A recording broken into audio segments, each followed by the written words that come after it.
পাওয়ার পরই মুখ্যমন্ত্রী মমতা বন্দ্যোপাধ্যায় তার স্বপ্নের প্রজেক্ট কালীঘাটের স্কাইওয়াক তৈরির দায়িত্ব দিয়েছিল কলকাতা পুরসভাকে।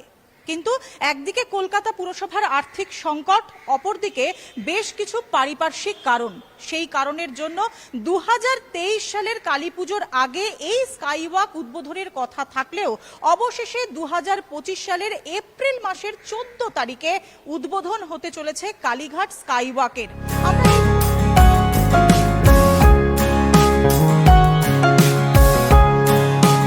হেঁটে আসাটা যেটা অবশ্যই অ্যাক্সেলারেটর দিয়ে উপরে উঠে এসে এখানে দেখবে, একদম মায়ের মন্দিরের সামনে নামবে, অবশ্যই সুবিধে। এটা